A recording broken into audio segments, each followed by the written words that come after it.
오늘은 시편 34편 1절에서 22절까지 말씀입니다. 사람이 살아가면서 겪는 여러 가지 어려움들이 있는데 특별히 우리가 생각하지 못한 그런 어려움, 그래서 두려움이 밀려오고 이걸 어떻게 해야 되나 이런 일들이 찾아올 때가 있습니다. 많은 건 아닌 것 같습니다. 우리가 살면서 늘 두려운 일이 오거나 늘 관계 때문에 어려운 건 아닌데 그럼에도 불구하고 살다 보면 생각하지 못한 사람과의 관계의 문제나 상황의 위기가 찾아올 때가 있죠. 오늘 본문에 등장하는 다윗의 이 시도 그것을 담아서 고백한 노래입니다. 오늘 본문의 내용 이 34편의 위에 표제를 보면 이렇게 돼 있죠. 다윗이 아비멜렉 앞에서 미친 채 하다가 쫓겨나서 지은 시. 다윗이 왜 블레셋 땅으로 들어가서 그 왕 앞에서 미친 척을 했는지는 우리가 사무엘서를 통해서 이미 충분히 알고 있을 것입니다. 다윗은 참 하나님 앞에서 하나님을 기뻐하고 바르게 살려고 했던 사람이지만 그럼에도 불구하고 사울이라고 하는 왕으로 인해서 참 많은 어려움을 겪었던 인물입니다.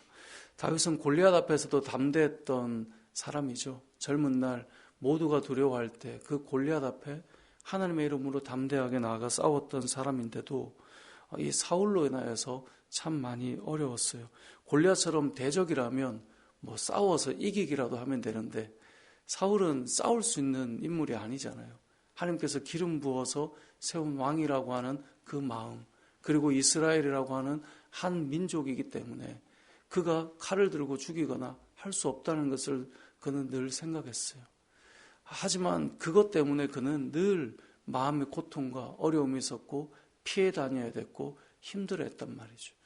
싸워서 이길 수 있는 사람이 아니라 싸울 수 없기 때문에 피하기만 해야 됐던 그 삶이기 때문에 너무너무 힘들었을 거예요. 이게 얼마나 힘들었으면 이 블레셋으로 망명하는 사건이 2번이나 성경에 등장하겠습니까? 다윗은 골리앗을 죽인 장수였어요. 그러면 블레셋의 최고의 장수를 죽인 그가 블레셋에 갔을 때 어떤 대접을 받을지 사실은 좀 너무나 뻔한 이야기 아닙니까? 그런데도 블레셋으로 넘어간다. 이건 무엇을 말할까요? 이스라엘에서는 살 수가 없는 거예요. 넘어가면 어떻게 될지에 대한 것이 사실 상식적으로 생각하면 너무나 뻔한데도 불구하고 사울 때문에 도저히 살 수가 없는 거예요. 그래서 지금 블레셋 땅으로 넘어간 것이죠. 그런데 넘어가 보니까 그가 깨닫는 거죠. 이건 아니었구나. 이건 아니었구나. 그러니까 살 수 없어서 넘어갔지만 사실은 넘어가서 살 수 없다는 것을 그도 알았을 텐데 오죽하면 넘어갔을 거예요. 근데 그렇게 된 이후에 그가 큰 위기를 경험하게 되죠. 다윗이 골리앗을 죽였던 장수라는 것, 그리고 그것 때문에 다윗도 목숨의 위험이 찾아왔다라는 것. 그가 얼마나 두려웠겠습니까? 두려움을 피해서 넘어왔는데 더 큰 두려움이 찾아와 있는 거죠.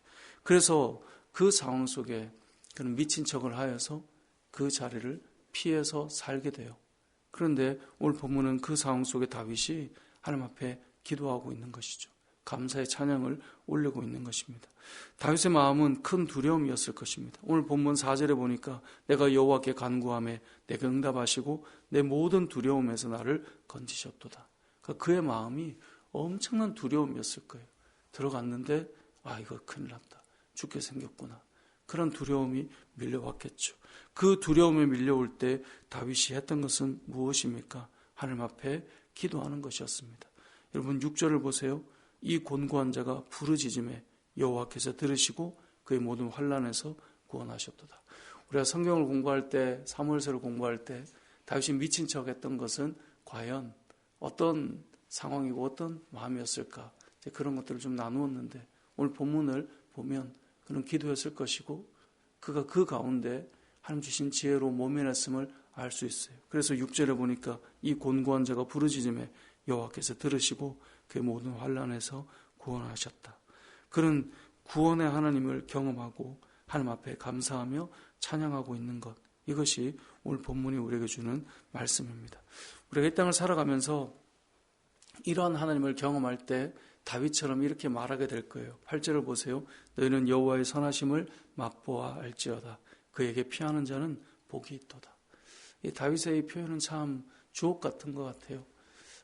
여호와께 피하는 자에게 복이 있는데요. 그 은혜를 경험한 다윗은 이렇게 말하죠. 너희는 여호와의 선하심을 맛보아 알지어다. 하나님을 좀 이렇게 맛보고 경험하면 좋겠다. 맛보아 알지어다. 이렇게 말씀하고 있죠. 여러분의 삶 속에 다윗과 같은 그 사람으로 인하여 오는 힘겨움이나 어떻게 할 수 없어서 그 시간들을 피하는 긴 세월을 보내야 하는 그 상황들, 그런 어려움들 속에서 블레셋으로 넘어가야 했던 이 다윗의 마음들, 여러분들은 이와 유사한 일들이 있는지 모르겠습니다. 사람 때문에 어렵고 힘들고 그것을 어떻게 감당할 수 없어서 마음에 응어리져 있고 이런 시간들이 있거나 아니면 내가 감당할 수 없는 힘겨운 마음이나 깨어진 마음들, 또 때로는 여기에서는 이렇게 하다가 큰일 나겠다, 내가 이러다가 정말 인생이 어떻게 되는 것 아닌가 라고 하는 두려움이 밀려올 때 여러분 하나님 앞에 부르짖고 하나님 앞에 피하여서 여호와의 선하심을 여러분들도 맛보았으면 좋겠습니다. 오늘 이 다윗의 고백이 우리의 고백이 되었으면 좋겠어요. 그런 고통이 없으면 좋겠지만 오늘 본문에 보면요, 오늘 이런 말씀이 있어요. 19절에 보면 의인은 고난이 많으나 여호와께서 그의 모든 고난에서 건지시는도다. 의인은 고난이 많대요.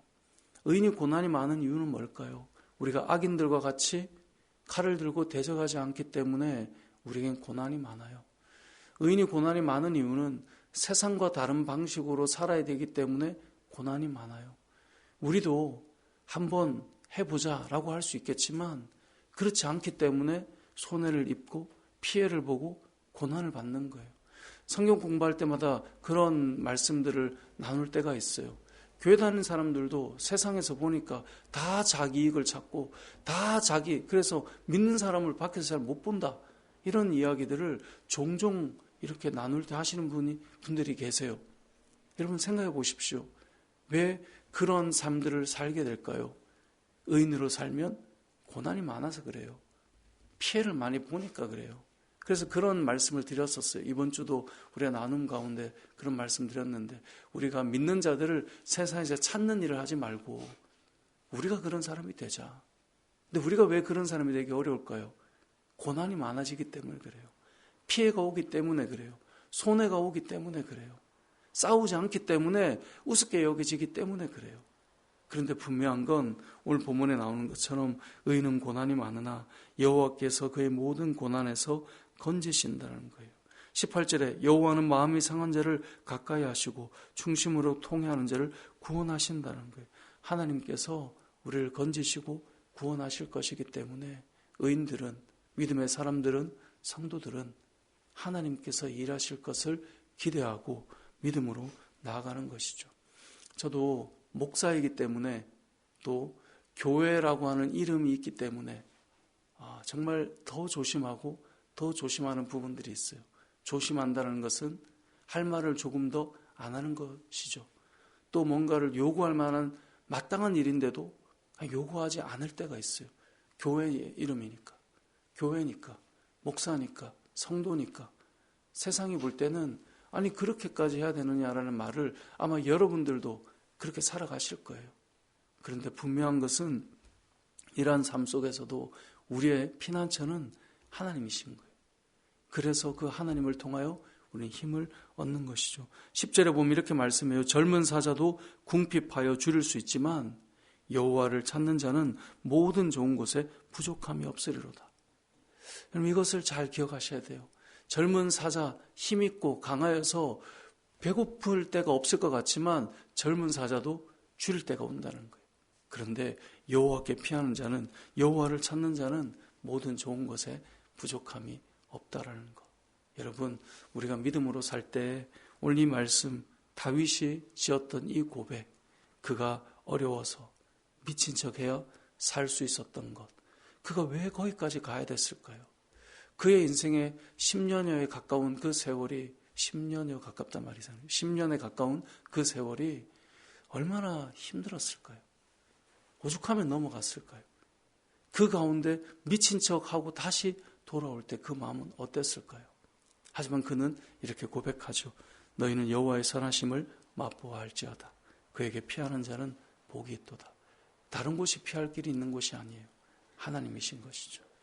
저와 여러분이 믿음으로 잘 살았으면 좋겠습니다. 그래서 고난이 밀려올 때도 있고 손해를 볼 때도 있고 힘겨움을 받을 때도 있죠. 믿는 자들이 모여서 함께 목사님 교회라고 그렇게 우습게 여김을 당하고 이럴 수 있는 겁니까? 라고 말하는 자리에 있는 우리들이 아니라 그렇지 않을지라도 하나님께서 피난처가 되셔서 주님의 은혜와 영광을 경험하고 하나님께서 우리의 피난처가 되셨다.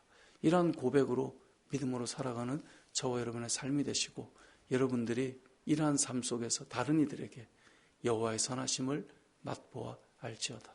이렇게 고백할 수 있는 우리의 인생 되시길 주님의 이름으로 축복합니다. 아멘.